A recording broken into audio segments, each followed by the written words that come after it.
Okay, 3 minutes past 9. I'm conscious that we will want to start if that's okay, and if other people join, Angela, if you're happy to admit them.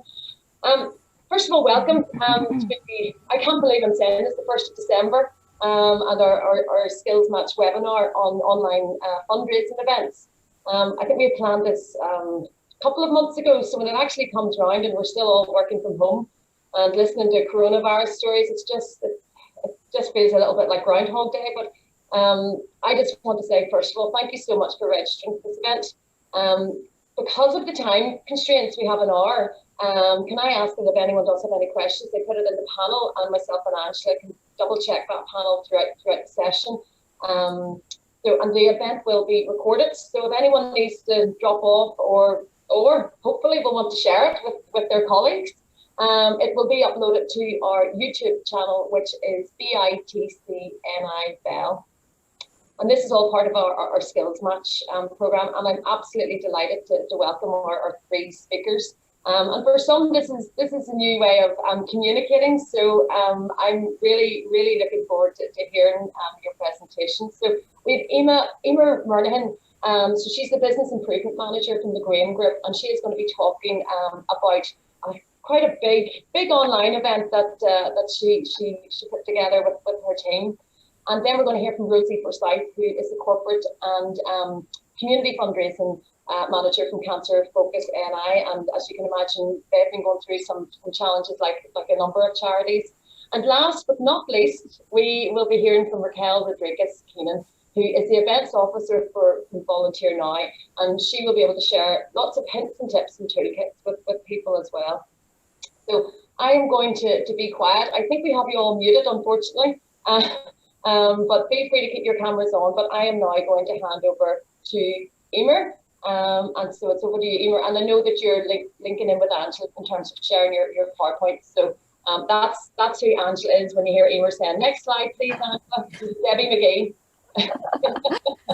Thanks, Hilary, and thanks indeed to Angela. I have to say that I'm in Omagh in County Tyrone, and my broadband speed isn't dependable. So Angela has very kindly managed to run my slides. So this is my first slide, and I'm going to kick off.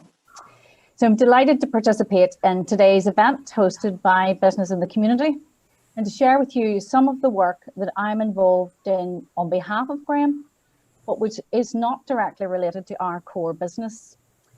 Angela, next slide, please. I'll wait until the slide changes. It hasn't changed for me. Has it changed for you? Oh yeah, here we go. So just a little about Graham. I'm head of responsible business at Graham, and for those of you who may not know, we are a construction company and we're headquartered in Hillsborough in County Down.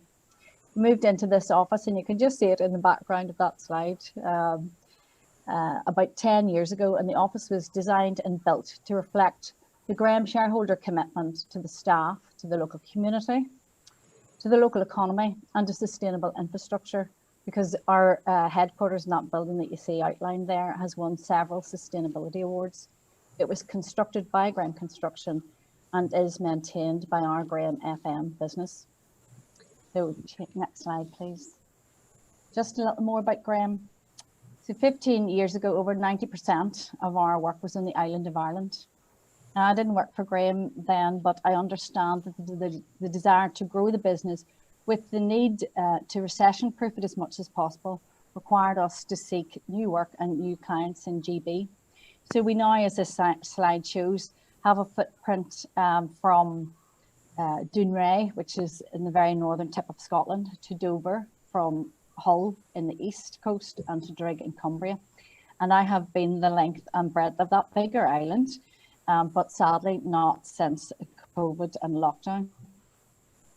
But we've also retained a strong presence in Northern Ireland and remain committed to our staff, our clients, the local economy and the local community on this island too.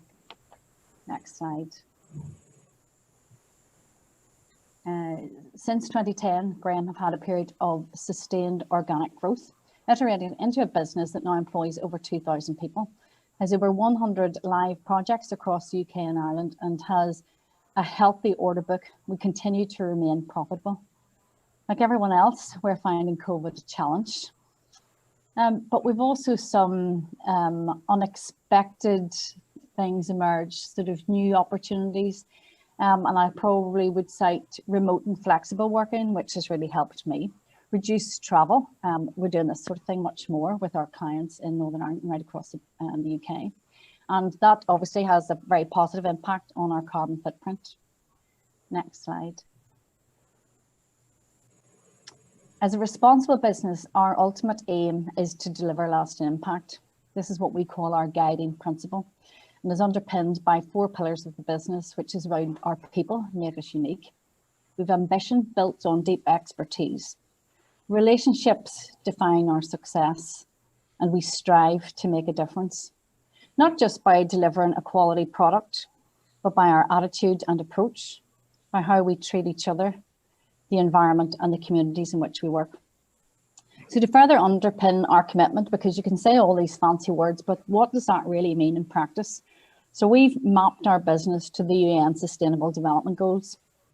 And in fact, it was at a business in the community event around the UN SDGs where I happened to have a throwaway remark about charity fundraising that Hilary and Angela pounced on me, and it's why I'm speaking to you today. So can I just say, you see that chat function, be very careful what you put in there, because you could end up doing one of these. So just in case you're not familiar with the UN SDGs, they're a blueprint to achieve a better and more sustainable future for us all. There are 17, and they're shown on the screen, agreed goals or outcomes. They are interdependent and interconnected. They're predicated on the vision that no one gets left behind. They're about finding a balance between sustaining ourselves and sustaining the planet. They're time-bound. We, along with other countries, have agreed to achieve them by 2030, and that's just 10 years away. So we each have a part to play. At Graham, we agreed to align the business outputs to the UN SDGs as we felt it helped us to deliver longer term vision as a responsible, sustainable business. Next slide. So whilst at the initial exercise, we thought we could, and we indeed did, we mapped everything to the 17. The more we discovered about the SDGs, the more we realized that attempting to cover all bases was going to be too big to tackle at one go. And so last year, we agreed to focus on the 8 goals that you see on the screen, and these are instantly more relatable to our construction business. Having said that, as soon as you leave one goal out, you soon appreciate the interdependency of the goals. And as an example, I say SDG 5, which is around gender equality. And that's actually a significant part of the Graham Fairness, Inclusion and Respect programme. So, well, we might reconsider and pull in another few goals. We're doing a revision of that. You would be right to assume that gender equality is something that is very close to my heart. Next slide, please, Angela. So this next slide shows SDG 6, and this is my favourite goal, and one that resonates really strongly with me as a civil engineer. The most fundamental requirement of any society is safe, clean drinking water. This is the work of civil engineers, but it's also something that we all take for granted, unless there's a hose pipe ban in the summer or burst pipes in the winter. We turn on a tap and take for granted that water will flow. But what you will not appreciate unless you work in the industry is that a team of dedicated men and women from Northern Ireland Water and their supply chain are available 24/7, ensuring that our water supply is safe and available, and that the critical infrastructure of treatment works, reservoirs and pipework are maintained and fit for use. These are as fundamental, and they are as fundamental and critical as the medical profession, and you probably don't hear that too often.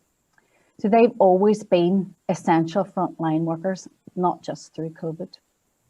Next slide, please. So you're all wondering when I'm getting to the charity fundraising bit, I know it, but it's coming, it's coming. So just a little more context. I said earlier that we've agreed to deliver the UN SDGs by 2030. Well, this slide shows the progress on SDG 6 in the most recent progress report. You can read the detail. I hope you can read the detail on the screen for yourself. And there's a hyperlink when you get the slides that will take you to the full report if you're interested. But one interesting fact on the screen, 2 out of 5 people worldwide do not have basic hand washing facilities. Now, this is and still remains our ongoing mantra for us in addressing COVID. So what would it be like if we weren't born here? Next slide, please. Thanks, Angela. It's probably a delay in coming up to me. Okay. So WaterAid is a charity that works with communities in some of the toughest places in the world to provide clean water, decent toilets, and education on good hygiene, enabling communities to unlock their potential, break free from poverty, and change their lives for the good. So whilst installing taps and toilets is immediate and urgent intervention, WaterAid also influences government to change legislation to ensure sustainable and lasting change happens on a global scale. So last year alone, and for the first time, almost 1.5 million people had clean water, and the same number had decent toilets. And over 2 million were educated around good hygiene. It's for these impacts that the Northern Ireland WaterAid Committee continuously fundraises throughout the year with quizzes, barbecues, family walks, a whole calendar of events. And the highlight of our fundraising event is a gala ball. It's great fun, it's glamorous, a black tie affair, normally in Titanic or somewhere equally impressive every November. And that one event normally raises about 45 grand for us. However, this year, when faced with the COVID challenge, we considered just postponing the event and having a massive event next year. You know, let's plan ahead. And then we remembered what our charity was really about. And it wasn't about us having great crack at the Titanic, although we have missed that. So a small task group was set up and we put our heads together and started imagining what a virtual event would look like. So we trusted ourselves. We knew what worked well at our usual event. And so we incorporated these things, even to using Sarah Travers, who has been our event host for several years. We wanted it to be entertaining. We've all been challenged and we're all missing out on fun and friendship and laughs during COVID. We wanted to support local talent. We all appreciate how the arts and entertainment industry have been severely impacted by COVID restrictions. So we had great encouragement, I have to say, and leadership from our local WaterAid president, Sarah Venning. You might know her as the chief executive of Northern Ireland Water, and our local chair, Terry McCrum, and indeed from the rest of our committee. And importantly and significantly, our loyal corporate sponsors bought their virtual tables and committed to this lockdown ball, and we're grateful for them. Next slide, please.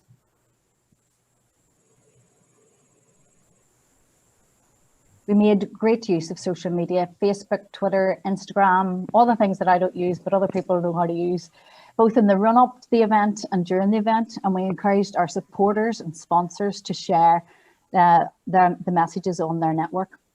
So I thought the easiest way to give you a flavour of this event was to share a short video of the highlights. So for the next 3 minutes, I want you just to sit back and enjoy the event that we put on. Hello, good evening, everyone. My name is Sarah Travers, and I am absolutely delighted to host the 2020 WaterAid NI Ball.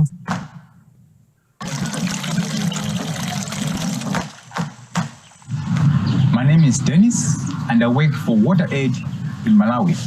All of us tonight are going to the charity in Malawi as well, guys. That's why we've gone for a nice Malawi-style cocktail. Cheers, cheers, guys. I'm delighted to introduce Ryan McMullen to you.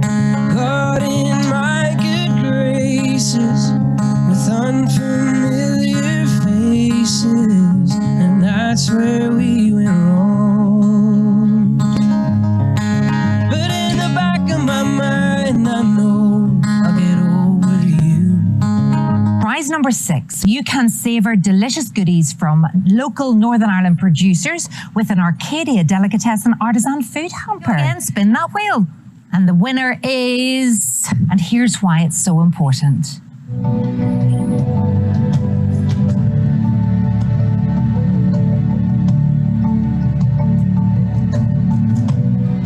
Paddy Raff is here with us tonight. Yeah, it's nice actually to be doing a gig where there's nobody here in the room, because it means like hecklers are completely nullified. I rang for a taxi, and when it got here, it had no number plates and your man stank of beer. If anything, I could say this cab was illegal, but I said, man, forget it. It's probably just eagle. And you can usually hear them coming, you know, the jangling of that lanyard of shame around their neck.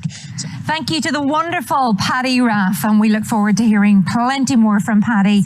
It's been my absolute pleasure to host this first ever WaterAid lockdown ball. I do hope you have a fantastic rest of your evening, folks. And I'm now delighted to welcome Ryan McMullen back to the studio to finish the night in style. Take care. Oh, we'll have a night out in Belfast City. We'll have a night out in Belfast City. We'll have a night out in Belfast City, alright. I'll be on my way, leaving West LA at sunrise. Hope you enjoyed that. I'm not ashamed to say that that made me cry. Ooh, so emotional on the night. And I am originally from Belfast, so yeah, that was great. We had a great evening, which raised even more money than last year. So my advice to you would be, don't let COVID get in your way. Take on the challenge, which will be easy if you remember what drives you. Now, thanks to you for listening, and a special thanks to Christine McAllister for Northern Ireland Water, if she's here, but I'm going to tell her about it anyway.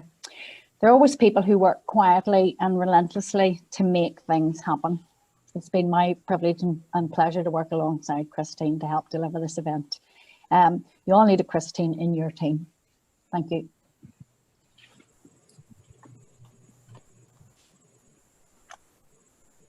Thanks. All right, that's me. Hilary, you're muted. You're on mute. All right, thank you so much, Emer, and on time, look. So thank you, that was brilliant, and just shows you, you know, what a team can do when people get together and have that can-do attitude. And I remember when we spoke before, you had said about just push on, go on and give it a go.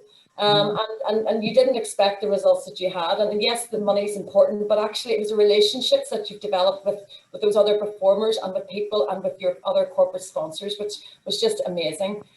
So thank you so much, Emer, for speaking that. That was brilliant. And now I'd like to hand over to Rosie Forsyth, please. Okay, let me find this.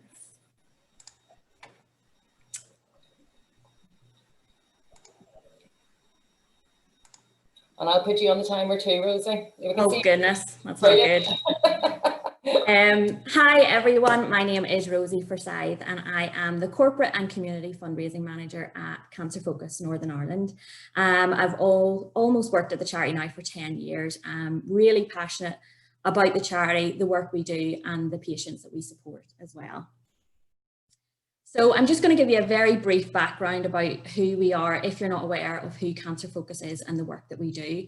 So we celebrated our 50th birthday last year in 2019. Thank goodness it was last year and not this year, because we had so many celebration events and our fundraisers went above and beyond, raising extra funds for us to celebrate this milestone for the charity. So we've been around in Northern Ireland for 50 years now, over 50 years. And we are a local cancer charity, completely local. Every penny raised stays here in Northern Ireland, supporting local cancer patients and their families, which is just so important to us and the work that we do then as well. We rely on the support of Northern Ireland community and businesses. So the general public and businesses fund 95% of our work. So we only get about 5% government funding. So you can imagine when COVID hit, how much of our funds just stopped overnight, because we do rely on the general public so much and local businesses as well. So we have 5 main areas of work. And these are Care services. So first and foremost, what's at the heart of our organisation? Of course, it's the patients. And we want to support them as much as possible. And we do this through a variety of different ways. And that's from counselling to family support for children to free driving service to take patients to and from their appointments as well. We are so passionate. I'm really passionate, obviously, about raising funds. I'm a fundraiser. But the most important thing to me is raising awareness. So yes, I want to raise as much funds as possible, but raising cancer awareness is vitally important to me.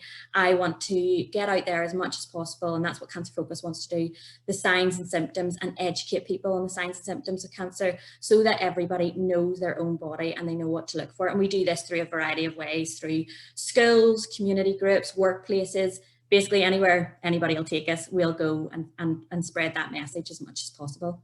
Campaigning then, so we head up to Stormont as often as we can. Obviously that's been put on hold quite a lot over the last number of months with COVID, and we campaign for legislation to come in to give us all healthier lifestyles in Northern Ireland. So that was like back in 2007, we were heavily involved in the smoking ban. We were really heavily involved in the sunbed legislation coming in as well. And we're really passionate about lobbying for a healthier lifestyle for the NI community and as a whole. And then research, I'm really passionate about the work that we do in research. I'm really proud of the fact that we, as a local charity, we Northern Ireland charity, we fund local research here in Northern Ireland at Queen's University. And that benefits local people first and foremost. And we are passionate about trying to find better treatment for cancer. I'm not sure whether there'll ever be a cure. I hope to God there would be, but who knows? But we are passionate in our research and the projects we take on to find better treatment, and so that cancer will no longer be a life-threatening disease and it will be a manageable disease through better treatment. So we are really passionate, and I'm really passionate about the work that we do there in research then. And then finally, fundraising. That's me and the team. We have a fantastic fundraising team, income generation team, and at Cancer Focus, it's a real wee family there. And we do everything from community events like Strictly Come Dancing to tractor runs. We go out to clubs and societies. We have challenge events, anything from walking the Great Wall of China, doing an Arctic trek, to going up Slave Donard or Cave Hill for a moonlit trek as well. So we do a variety of fundraising events. So cancer, the facts, 1 in 2 will develop cancer in their lifetime. And currently in Northern Ireland, if you think how small our wee country is, there's 87,000 families dealing with cancer right now as we speak. So we want to help as many of those families as possible. And in order to do that, we need to raise £3.5 million in a year, each year to do that. And we want to reach as many of those families as possible and as many of those patients as possible through our work. And you can imagine when COVID hit, that 3.5 million pretty much just disappeared overnight. And it literally was overnight. And I know it's just not Cancer Focus affected, it's affected all our lives in every single way, whether that's business, through the charity, through our family life, through school life, everything. And we just seen our fundraising stop overnight, and 80% of our fundraising just disappear basically, which was just so scary. So the impact first and foremost was on the patients, which was our biggest concern, obviously, was how do we continue to support our patients, because more so than ever, they were so stressed and anxious, and appointments were getting cancelled, and what would happen if they would get COVID while they're having their cancer treatment. And we wanted to still step up and be there for our cancer patients. And we still done that through a variety of ways, and we still continue to do that through a variety of ways. It can't always be face-to-face at the moment, but we do that through Zoom and through different classes, and of course keeping in contact as much as possible through telephone as well. But we want to be there for our patients. We have a lot of patients that turned up for appointments and just got turned away, and they would come up to our door and say, what do I do? In tears, thinking, how are they going to survive this now? So we wanted to be there for them, and the impact was huge on them. Impact on fundraising, as I say, 80% of our fundraising overnight in March just stopped, and we lost 80% of our income, which was really scary. And we definitely had a flat moment of, oh my goodness, what do we do? What's going to happen? But we just stepped back as a fundraising team as a whole, came together and thought, right, what can we do? How do we address this issue? And it's basically taking it back to basics, stripping everything right back down. And what we looked at the business then and the charity as our new business. It's a startup. We need to look at ourselves as a new startup, and we can only be on digital. We can only be virtual now. How do we make this work? So it's about, yes, it's very stressful, and COVID has been so stressful, everybody, but let's look at the opportunity. You know, it's been challenging, and it really has been for everybody. I'm not saying that, and it's been hard work, but there's opportunities still there, and we just need to seek those out. And definitely for me, you know, it was going right back to basics, and I'm not a tech person at all. So it was about even getting myself trained up on certain things to make the most of it and take advantage of that as well. So opportunity knocks. Forget about the challenges, look at the opportunities. Budget was gone. Of course, we had a wee bit of budget definitely set aside for comms and billboards and radio. But of course, as soon as that COVID hit, we had to strip that all away. Obviously, we couldn't afford that. Everything had to go into our patients and keeping our doors open. But the good thing about virtual events, they don't cost a lot. So you can run them and continue to run them, but they actually don't cost a lot. The other worry that we had was it was such a saturated market. Like, I know that you have probably all had emails fly into your inbox about virtual, you know, quiz nights and virtual party nights and, you know, murder mystery nights and all these things happening. And we quickly realized that if we were going to do something, we had to do it quickly and not sit on it. So that's like one of the key things, if I could give you today, is if you have an idea, do not sit on it, do not ponder it, do not research it too much, research a wee bit, but not too much. Jump on it, go for it as quick as possible, because the market is so changing every single day, and also it's so saturated with things. So you need to just jump on it when you have an idea. And then I was also looking at the long-term impact. Obviously, through our fundraising events, one of our main jobs, if not the main job, is building relationships. So how do I connect with these people face to face? Or sorry, how do I connect with these people when I can't meet them face to face? How do then I build a relationship with them to encourage them to come back and get repeat business from them as well? So that was a big thing for us as well. So the bread and butter of fundraising, or of what I knew and what I trained up in, was gone overnight. The bucket collections, the street collections, the bag packs, all the things I absolutely love to do were gone. And even though, like, you think street collections and bucket collections and bag packs don't raise a lot of money, throughout the year they are huge pockets of money for us, and they help us so much to continue the work that we do. So we had to really think of the power of digital. Power of digital is everything, and it's been there all along. We just have to tap into it now, and just basically push ourselves out of our comfort zones a wee bit, especially for me. That was a big thing for me as well, and try lots of new things then.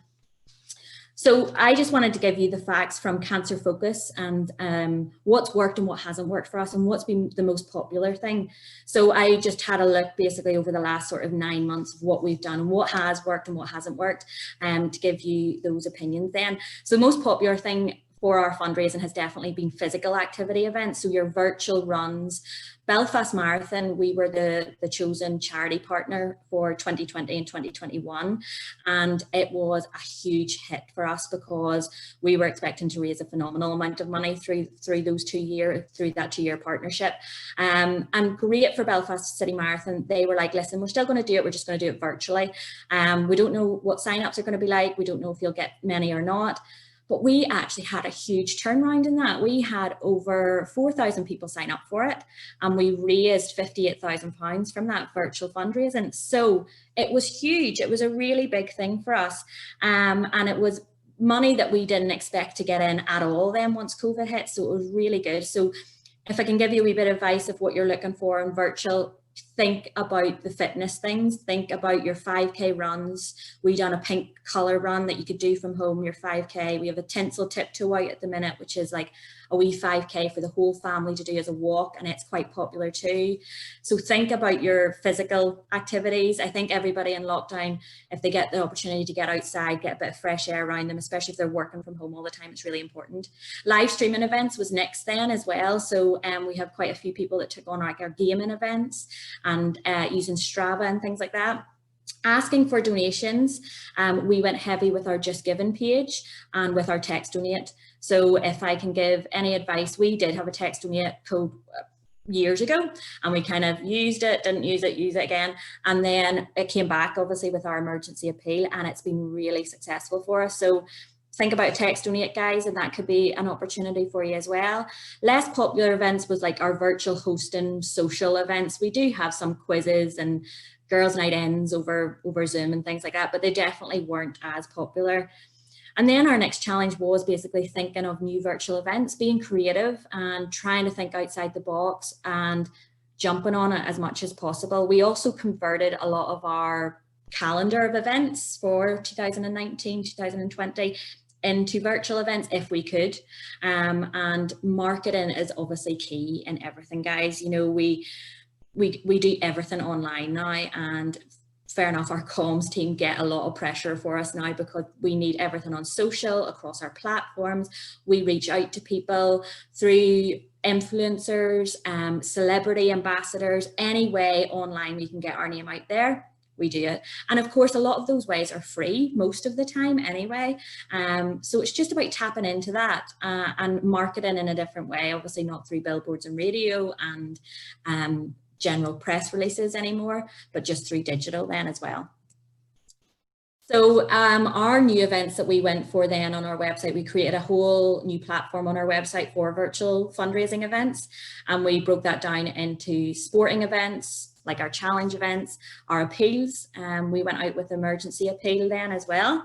Virtual fundraising at work, so trying to come up with fun ideas that people could do at work, in the workplace if they were working from home, what challenge they could do, virtual get-togethers as well. And then giving and celebration, which is one that's always there sort of in the background, but not everybody taps into all the time. So like our wedding favours, even though some weddings obviously were postponed this year, people were still going ahead with weddings and needing wedding favours. Also then a lot of people were retiring, and maybe there was unfortunately some redundancy. So people were then saying, listen, instead of giving me a retirement gift or a leaving present, please donate to Cancer Focus, which was another way of doing it. And birthdays was a big thing that we tapped into on social as well. Obviously people can't celebrate birthdays in the same way and go out and have a party or go out for dinner. So a lot of people then through Facebook donations were saying, listen, this year, could you give a donation to Cancer Focus? So that's something to think about as well. And then our virtual campaigns. So we have things like our pink campaign, which was having a virtual girls' night in. And then we also had Tash for Cash, which was for the guys to grow a moustache in November then as well. So this is a breakdown basically of a couple of our events that we've done since lockdown, since March, and were they successful and what recommendations I would have then for them. So obviously the virtual Belfast City Marathon was highly successful. We didn't expect it. We thought we'd have a couple hundred, but not over 4,000, raised over £58,000, which was fantastic. Huge brand awareness for us on social on that platform, which was fantastic, but still a lack of relationship building where we would get to know a lot of our runners and our marathon relay teams through workplace and things like that. There was still a lack of that. So I would say a lot, even those 4,000 signups haven't converted into long-term fundraisers. So, you know, that's a hard thing whenever it comes to virtual events. Virtual fitness factors then, it's like a 6-week fitness program that we run right across the province in different areas with different gyms. Average, I would say, hasn't been highly successful converting it into virtual. I think so many people were doing so many fitness classes online, and also it's free to so many people by just YouTube or Googling yoga classes or Googling fitness classes. So our signups were slightly low. Again, we noticed a dip in the fundraising because that face-to-face, you know, basically you couldn't see anybody, you can get chatting to them all the time. So we definitely did see a dip in that. It wasn't great now, guys, with that. Our online appeal was highly successful and continue. We kind of now run out an appeal every sort of 3 to 4 months now. And that's been great, actually. It's been really, really good. And it really brings it back to what's your call to action. So what is your cause? Bring it back to basics, like I was saying, and make your message really clear and really easy for the general public to understand, and bring it back to the cause and make that your main goal then as well. So our online appeals have been really successful as well. And our raffles, so we kind of moved all our raffles online. We obviously would make quite a lot of money from pub quizzes, and you know, if you were even at your Strictly nights, we would have done a raffle to raise an extra couple of grand and things like that. And we had to move these all online, but these have been great for us. And we do them both on our website, and then we both do them as well on Just Giving, and they've proven really successful for us as well. And it's just thinking about the raffle prize, pick something a bit different, or pick a package as such as well, so people get plenty of prize for their money basically. So let's see, the impact on virtual fundraising. So down to the nitty gritty, guys, how much does it actually raise? It's definitely not as much. We're trying to do as many events out there as possible to give people as much option as possible to sign up for events, but it definitely doesn't raise the same amount of money. On average, your marathon runner would raise, for a normal marathon, £300 to £500 for us, you know, on average. And for a virtual run, you're maybe looking at £150. So it is definitely a dip in fundraising. There's still people out there doing it, which is the main thing, and the thing that we're concentrating on, but the money just isn't at the same level, which is understandable, because that marathon runner the first time around could have done a coffee morning in his house or with his local club, or they could have done some sort of big event. Where they can't do that, basically they're telling everybody now to either text donate or on Just Giving. The lack of face-to-face, I'm definitely seeing that we're not getting the same repeat business as what we would have got when we were meeting people at events and whatnot. So we're trying to tap into that somehow. We don't know the answer to that yet, but it's just trying to keep up the support virtually as much as possible. And I'm back to phoning a lot of people, guys. I don't know, I try to email, obviously still email, but I think when you talk to somebody, it makes a huge difference rather than over an email or even over Zoom. So I'm back on the phone chatting to a lot of my corporates and a lot of my warm supporters and having a good old chat with them. So maybe that's an option too. Relationship building, that's what we're trying to tap into, trying to get better at that as well. Low engagement in numbers and low engagement and the saturated market is hard. And I'm not saying it's not hard, but the main thing is when you've got an idea, just jump on it, be bold and be brave and go for it. That is the most important thing. And, you know, it doesn't cost you very much to do a virtual event. So run it, go for it, try it out and just see what happens. Okay. And be clear with your ask. That's the most important thing, and bring it back to the cause. And remember, we're all salespeople at the end of the day. So it's about selling the charity, selling the service you're providing and the event. So it's just bringing it back to those three main things then as well. So let's see. Okay, so virtual fundraising. Sorry. Oh, I'm nearly done. This is me. This is literally 2 seconds. Plan, promote, and prepare. So it's basically keep it simple, serve it to the public on a plate pretty much. Key factors, move quickly. It's a fast-paced industry, the digital and virtual world, so it changes daily, so you cannot sit on an idea. And forward thought is just remember it's an opportunity. Yes, it's been challenging times, but take the opportunity out of it. We can see from the deep, dark days of lockdown, people got together for Captain Tom and clapped for carers. Everybody was out every Thursday night. So just think that people are still there. They're still fundraising, and just go for it. Be bold, be brave, go for it. That's me. You just rushed through those last 2 slides, apologies. Rosie, that was unbelievable. I mean, we could listen to you all day, and some of the comments here are absolutely lovely in the chat here in terms of, you know, thank you for sharing all the tips. Caroline Bradley said you're innovative, positive and passionate, great breadth of all you've covered, inspirational, great advice and insight, thanks. So there's loads of lovely thank you so much. Yes, no, just certainly if anybody does want to have more questions or have a chat anytime about anything, just contact me anytime. Hilary, I'll have all my details, but you can just email me or we can have a Zoom chat anytime. I'd be more than happy. Brilliant. And no one would know it was your first time doing this, Rosie. You did a great job. Brilliant. Well done. Well done. And Raquel, then finally over to you. So we have Raquel then from Volunteer now, and I'm going to mute myself. Thank you very much, Hilary. That was brilliant from Rosie and Emer. There's such infectious energy. I just want to go and do stuff now. But so I'm going to share my screen. Hopefully that will all work okay. Let's see my presentation. You can let me know thumbs up if you can see it. I will, Raquel. Yeah, that's no problem. So good morning, everyone. Thank you very much for business in the community for the opportunity to speak today. So hopefully I'll give you a different angle on this, I suppose, which I'm coming from the side of involving volunteers at events.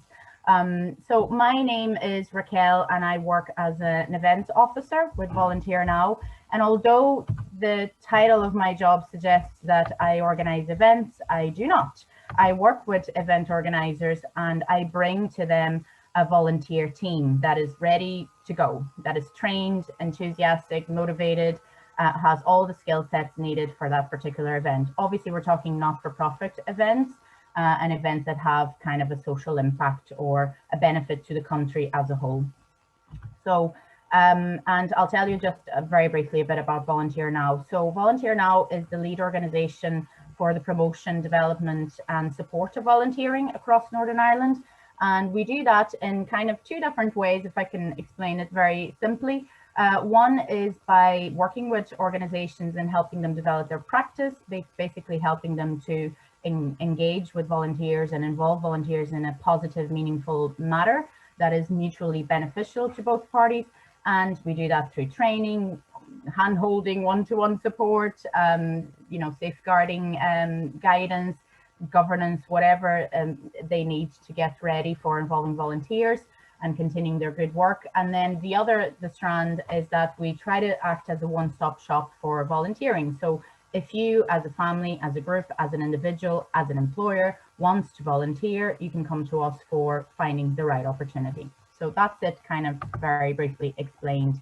And anything that ties in with the theme of volunteering, you can get in touch and you're likely to find an answer to it. And if we don't know the answer, we'll find out who does. So in terms of the events team, this is kind of what it looks like. So it's people from all over Northern Ireland that give of their time to volunteer mainly at events that have a huge draw of visitors, both domestic and overseas visitors.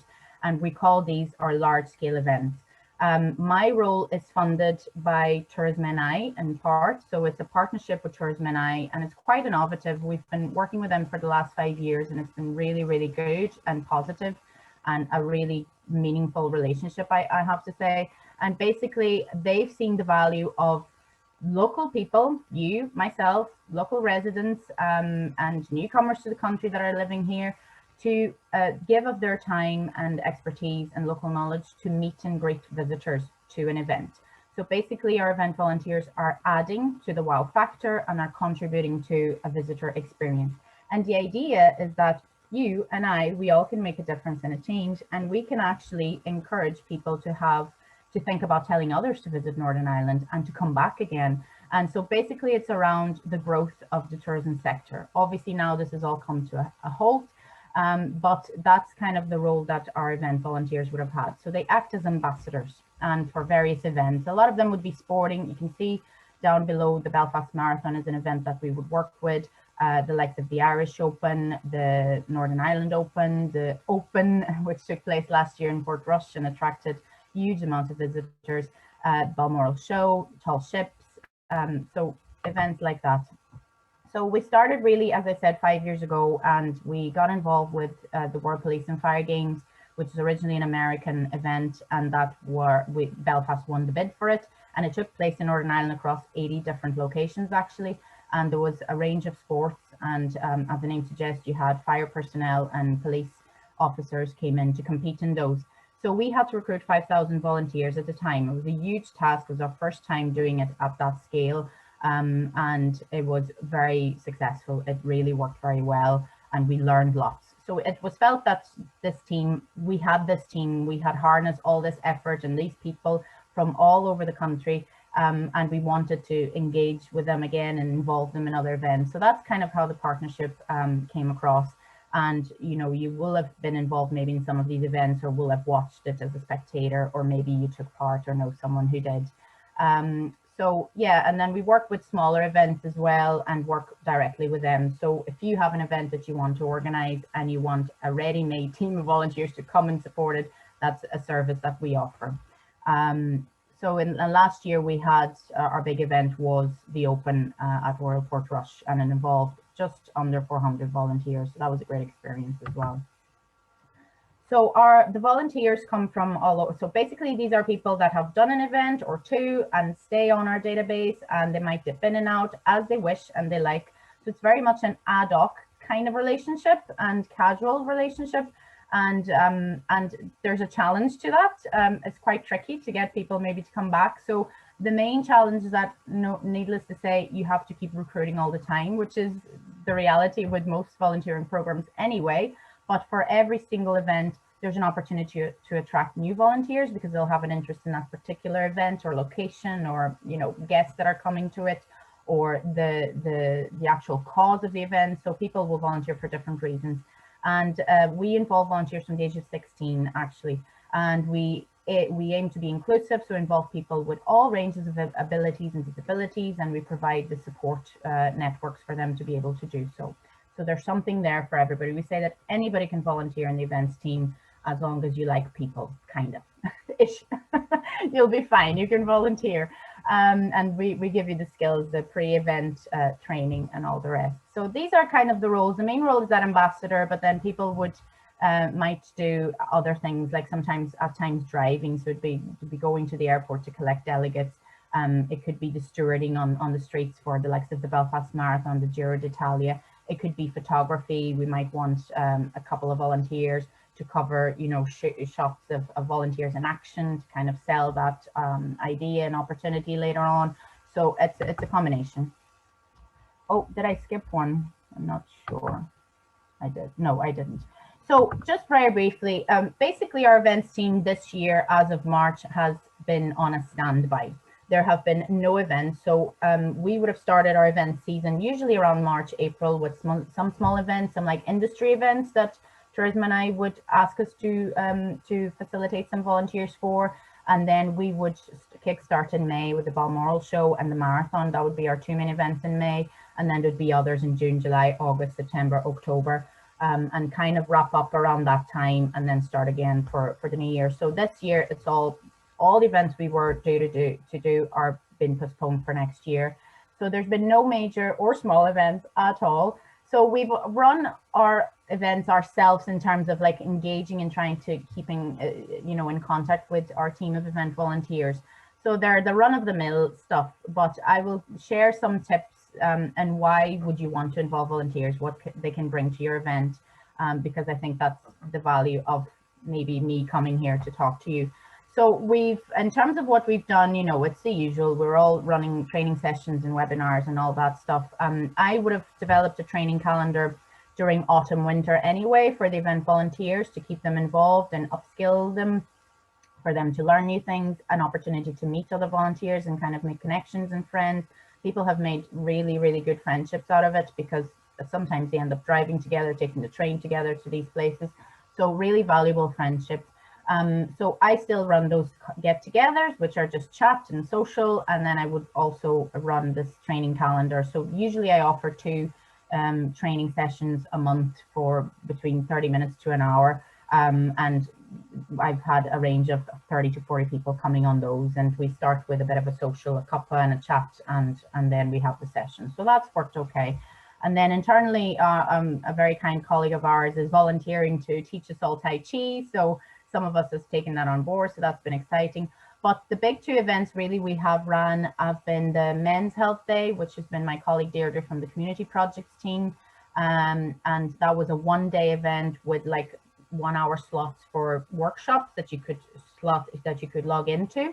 And then the MV Ultimate Award Ceremony. So this is an award ceremony that we would do for young volunteers that have completed 200 hours of volunteering.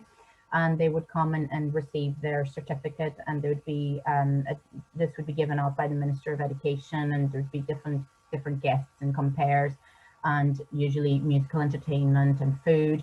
And as Emer said, it would be in a nice spot, could be in the Titanic, or and be a big affair for young people. So this year that went virtual, and that took place last week or 2 weeks ago. And it was kind of streamlined, and it was just down to an hour, but it still worked very well. We still had the two guest speakers that were kind of young, trendy people in the scene that could speak. We had a script made for them, so that worked okay. And then proceeded to present the awards, and with silent claps, which was slightly awkward, but at the same time it worked okay. And decided against musical entertainment because just felt that it was going to keep things longer and it wasn't really going to add.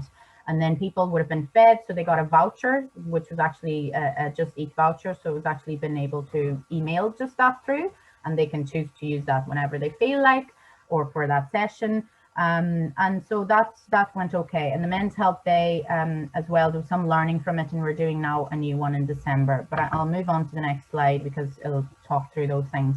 So tried and tested top tips from us. You know, it might not work for you, but this is what we've learned so far.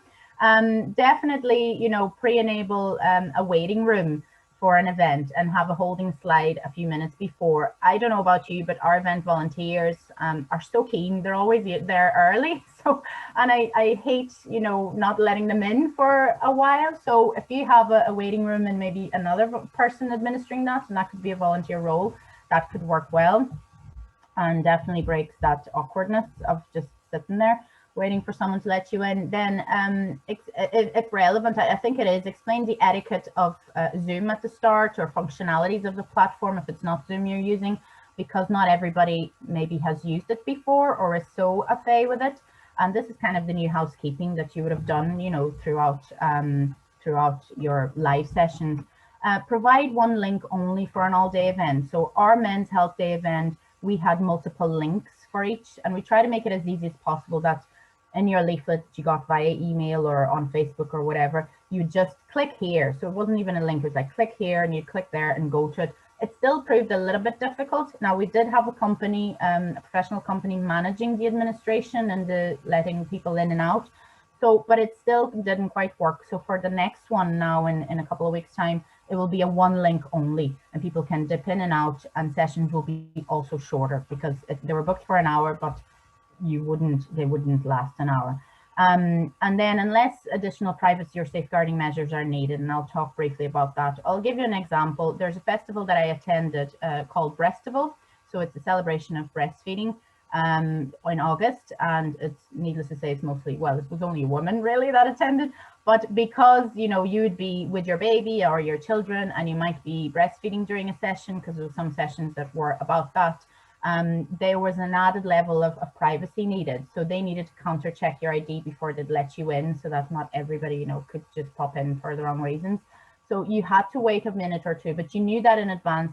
And that was all ran and administered by volunteers, completely volunteer led and peer support. So it was brilliant. It was so well organized. And they had famous guests coming in and doing musical performances. It was great crack. So it really did work. So then speakers for today. So I think I mentioned this briefly. People seem to speak faster online. So do plan for a shorter session. Obviously allow for that extra time, but you might find it surprising that it will wrap up before, but I think that's welcome anyway. You know, we're all a little bit zoomed out at this stage. And then provide you or compare with a written script if you really want them to be on ball and you have a particular message that you want, but allow them that flexibility of, you know, if they're humorous and funny and whatnot, to dip those in as well. Encourage interaction by using polls and quizzes and videos and links to resources or additional articles for people to read and explore later. I found that helps. It does break the monotony of just sitting there listening, and you're all experiencing this by now at nearly at 1 hour. And then offer participants a pack with supplies needed for the Men's Health Day. We had a cookery session, and our colleagues and volunteers put together packs with, I think it was a chickpea curry. So people would have got, so obviously non-perishables, people would have got a chickpea tin or two, and the curry sauce or curry powder, I think, and a couple other things that you could just send through the post. So that works well, because then people are more committed to coming to that session, you know, because you've provided something and they're excited about it. And we kept it very simple because it was for men's event, and a lot of them chickpeas is just like, oh my goodness, what is this? They've never even maybe had it before. But obviously you can be a bit more adventurous depending on your audience. Then pre-recorded videos so on that event, actually, we had Tim McGarry coming in the morning, opening the floor, and actually I thought that was a live session, but it was pre-recorded. But you don't have to say, you know, people will come on to see him anyway, and they had great crack. And the way he does it, it nearly felt like it was live. So, you know, even give yourself less trouble by, if you want a famous entertainer or someone that maybe is not available that day, or can do something ahead of time for you that you can cut and edit to your liking as well. So that worked really well, and I suggest considering that. So how can involving volunteers help? I'm going to go through this a wee bit quicker. So basically they can be co-production. So you can consult with them on program content, because they're likely to be also your audience or your participants. So ask them, you know, what do you think might work? So they're great heads for thinking. You know, I always ask my volunteers, what training do you want? What get together do you want? I decide nothing. I have to think of nothing, because they tell me kind of what they want, and I go with the majority and then try to be creative and do other stuff as well. And then proofread documents and handouts. So they can just do that behind the scene practical stuff. They can help you edit pre-recorded videos. You know, if facilitators send stuff through and maybe they're too long, or there's parts that you don't really need. Design the promotional posters and put things up on sharing through via various medium. Help with digital promotion. So what I mean by that is like social media, but also maybe going in to do a radio show and talk about their experience, or selling the event from their point of view, doing an interview for the newspaper, whatever medium you think is more useful for your public. You know, try to engage people that way. I see lots of pop-ups on the chat, but I'm sorry, I can't really look at it when I'm looking at the slide, so I'll look at it maybe later. And then, yeah, those volunteers can also help you source facilitators and speakers. All of us have a network of contacts and people that we know that are good at something, or that we trust that their you know, message is good. So again, ask, you know, do you know someone who could do this? Do you know someone who could do that? They can post resources or the vouchers, so make the packs together. Sorry. You've only about 1 minute left. Yeah, sorry. No problem. This is fine. This is it then. And then actively, you can read those. So host breakout rooms, that's an obvious, and that worked really well on the Brestival group, for example, that you have the peer support volunteers. So this is where you can get in touch after the session. So best practice for involving volunteers at events. We have a dedicated toolkit that I produced a couple of years back, and it has lots of practical tools, examples, sample documents, and templates. It's all there for you. And then when you're thinking of hosting an event and involving volunteers, ask yourself these questions. Have a checklist. This is also in the toolkit, so you can just request one or go online on our website. You can view and download one. So that's all there. You know, it's just before asking people to help, be sure that you know what you're wanting them to do. We also have a section on COVID-19, needless to say, because a lot of things have changed, and how you can involve volunteers, added levels of safeguarding and health and well-being. And then the next steps, yes, get in touch. You have access to a free 1-hour advice clinic with ourselves, with the events team, and it's all on our website. So thank you. I'll look at the questions now, and really thank you for the opportunity once again. Apologies, Raquel. I'm so sorry. I remember the time just goes by so quickly. It's actually exactly 10 o'clock, and I'm conscious that Sandra wants to have a few words just from NICFA. And I know there's a question in there from Glen Shane Kerr. So what I will do is I will come back to you on that question. I'll share that with the speakers and come back. So thank you so much, Raquel. That was brilliant. It was just amazing, and it is brilliant to see how many people in Northern Ireland do volunteer their time. For all of these big, massive events that people probably don't realise that you wouldn't be able to run them if you didn't have the support of volunteers. And I think that's indicative of Northern Ireland people. Yeah, civic pride, absolutely. Yeah, absolutely. Well, thank you so much. And before I hand over to Sandra, can I just say a big massive thank you to our 3 speakers. It was clear that there was so much work and preparation went into those slides.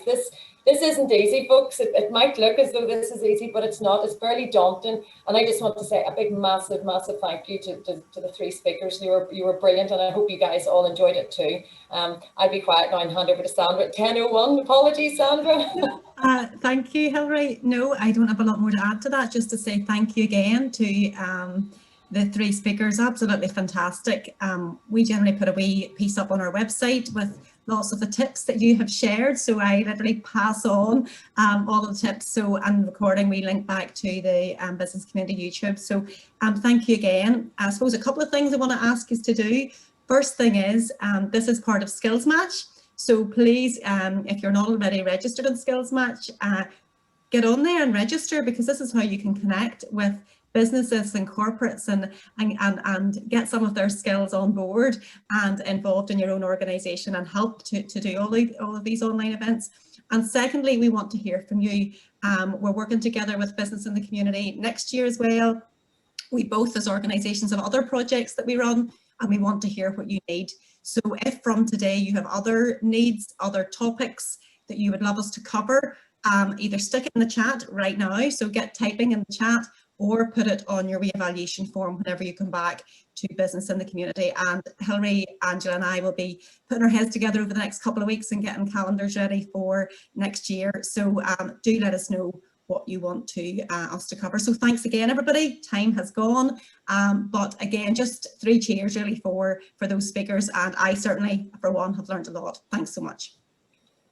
Brilliant, Sandra, thank you very much indeed. And folks, have a great day and happy 1st of December. Hard to believe.